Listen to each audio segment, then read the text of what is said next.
You can talk to me a little bit about some of the highlights of your projects that you were doing. We previously manufactured 5 propylene bullets. You know, the initial phase of tendering, and there were some doubts in the minds of everybody. We went to overseas and they came to us and said, would you be able to do it? I said, I'm sure I can do it. The bullets were 6 meters in diameter. They were 56 meters in length and they weighed 400 tons. So constructing that vessel was very difficult. So we had to look at novel approaches due to the schedule pressure. We decided to do the postal heat treatment in a single go, which meant we had to build probably the largest postal heat treatment oven in the Southern Hemisphere, if not the world. It was 9 meters high, 9 meters wide, and 70 meters long.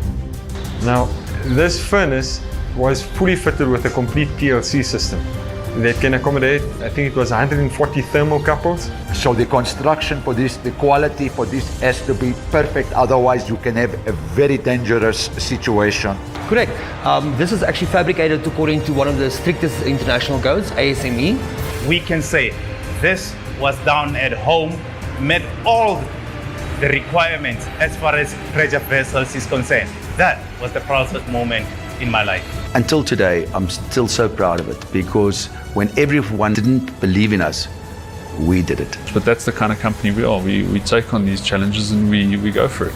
Hydar Arc has been part of over 45 refinery shutdowns, servicing hundreds of plants in our units within those refineries, not just as a welding contractor, but also as a mechanical contractor. A shutdown is a very complex thing, over 150,000 activities.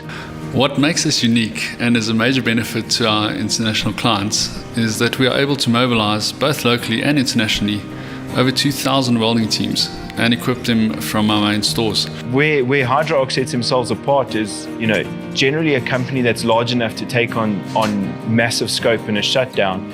It's in our tools, it's in our equipment, it's in our facilities, it's in our planning, but most of all, it's in our hundreds of years of combined knowledge and experience of our people, all of which enables us to run multiple shutdowns over multiple sites simultaneously. We're very adaptable and we aid our customer in solving their problems. And I hear about this thing, they're talking modular builds. There were 24 modules that were manufactured as part of this project. It was the first time in South Africa such a big modular project was fabricated.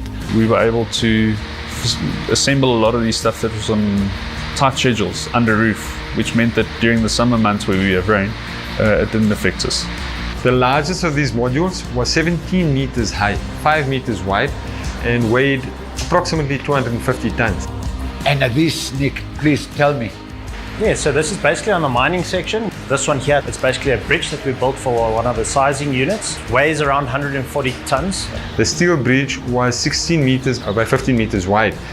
We've recently manufactured dragline buckets. We've also maintained and repaired dragline buckets. We've also manufactured a dragline shoe. The dragline shoe was 23 meters by 3.5 meters and weighed in excess of 70 tons. We've done some unique machining on dragline shoes where we've had the whole dragline shoe in our tandem boring mold.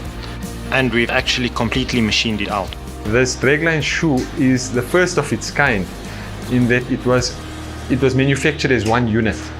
You can tell me something about the job is making you proud. When I think about the ones that touched my heart, I think the water tanks. Hydra Arc designed these tanks for rural areas that have a shortage of water. We've manufactured storage tanks of various volumes. Tanks ranging from 250,000 liters to 750,000 liters. 750,000. All depends what the customer requires. At the moment we're working on 40 years simultaneously. With the water tanks we had a problem with transportation, so we as a company, Hydar Arc, we came up with a new innovative design to make it easier to transport to various locations across Mpumalanga and across our country. We took something from nothing where these people had no water in these rural areas, and then we put water tanks with a solar panel next door, pumping the water into the tanks, and for the first time these guys could have running water out of a tap. Once the tanks are put in place and you see those little kids opening the tap and he says he's got water for the first time. That's mind-blowing. It's just amazing.